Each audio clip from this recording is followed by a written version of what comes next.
Okay, so next slide then. Cystic fibrosis and sickle cell are both caused by a single gene. So when we talked about our different types of mutations and on the video that we watched last time, both of these very obviously, if you have either one of these, it's going to affect your life dramatically, are caused by one of those simple small changes in one gene. It's not a chromosome damage, it's one single gene. And therefore it affects the structure of a protein. This protein from cystic fibrosis, the protein is what causes you to make mucus, and then you have an overproduction. In sickle cell, the protein that's mutated affects the shape of your red blood cells. And we'll talk more about that in just a little bit. So cystic fibrosis, like I said, what happens with cystic fibrosis, you produce too much mucus, and it's a thick mucus. So think of when you have a cold, or like I am one of those, when I run outside, it does not bother me when I'm running to spit a loogie or do a one-nose blow. Because when you're running, you do not want mucus building up in your throat, or even when you're not running. And if you think of when you have a cold and you have that phlegm in your, I think of more in your neck area, and you just want to get rid of it, well, they pretty much have that sensation all of the time, because they produce excess mucus. And we were talking about this in anatomy. There's different kinds of mucus, because someone asked me why, like your saliva, your mouth has mucus in it. It was Alicia. She said, how come your saliva doesn't taste boogery?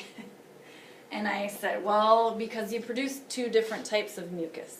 And if you do have phlegm that comes from your nasal drainage, when you actually have a loogie, that to me tastes boogery, and it's thicker because it's produced by a different type of mucus than what you have in your mouth. So cystic fibrosis produces a thick mucus, and then that clogs up everything. Occurs specifically on chromosome number 7, so we know that already. It's caused by deletion. So what happens is 3 genes are deleted. Phenylalanine, this is the amino acid. Amino acid phenylalanine is missing, and the protein is destroyed. Chloride ions don't move back and forth like they're supposed to, and that causes excess mucus. It is a recessive disorder, so what I want you to know there, if I use C, that would be normal. That would be normal. If it's recessive, that is the only way you're going to have cystic fibrosis, is if you have 2 recessive alleles. Sickle cell, and like I said, more common in African Americans. So we don't talk about it much in our area because we are so non-variety in our area. Sanborn County is very, very white population. That's just the genetic pool that we have. So we don't hear much about it in our area. However, it is fairly common in the African American population. What they think is it's actually an adaptation to malaria. So in Africa, malaria is a big problem that affects a lot of people. So what happens if you're heterozygous, so I have big S, little s, if I am heterozygous for sickle cell, I'm fairly healthy, and that person is actually resistant to malaria. They cannot develop malaria. So they think that sickle cell came about as a resistance to malaria, caused by a change in one DNA base, that's all. And what happens is it caused sickle-shaped blood. So red blood cells are round.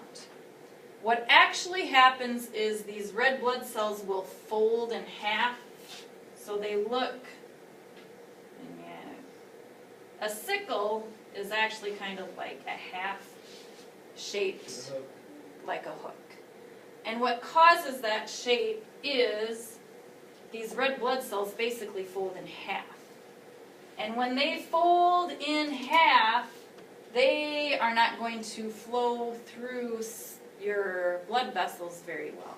So they can get hooked, they can get trapped, and then that's not good. So if I am normal, I am going to have all nice circular red blood cells. If I am heterozygous, I have normal red blood cells and I have sickle cell-shaped red blood cells. I'm going to have both. Both show up. If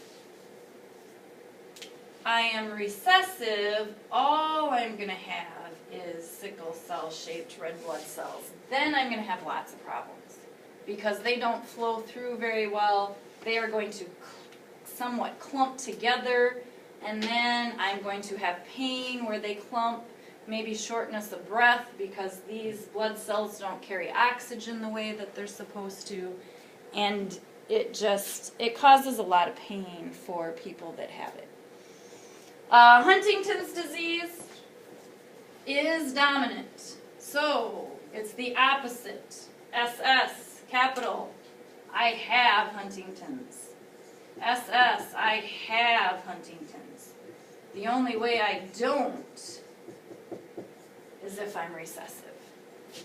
The bad part about this, and I have a very good friend who's adopted and does not know her biological parents, and she doesn't really care if she knows her biological parents, other than, she has no medical history whatsoever. She doesn't know. If you have Huntington's disease in your family, you would know it because it is a dominant disorder. Unless there was some mutation that happened, during birth or something like that. It is something that is dominant. You would know if you had it in your family history. And I had never really thought about that before, but she's like, yeah, I don't know, they ask, have any of your relatives had cancer? Well, she don't know her real relatives. So that is one thing that she would like to know. So Huntington's is dominant, and it's fatal. There is no cure, and you pretty much know once the symptoms start showing up that you don't have much life expectancy after that. The bad thing is, like for that friend of mine, if I don't know my history, this usually doesn't show up until around your 30s. Typically, by the time you're 30, you've probably done what? Had kids. So if I have Huntington's and don't know it, and I have children, I'm most likely going to pass that on because it is a dominant trait. So if you're not aware of it, then it would be a bad thing because a lot of times it gets passed on. And if you have Huntington's disease, Bailey always teases, and I can understand why, that she's going to adopt kids because she doesn't know if she could handle anything being wrong with any of her kids. And I don't know if she could either.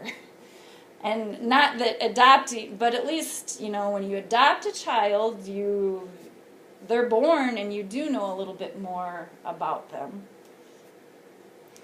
So there's lots of other disorders also, but those are a few of the common ones that I wanted to go over.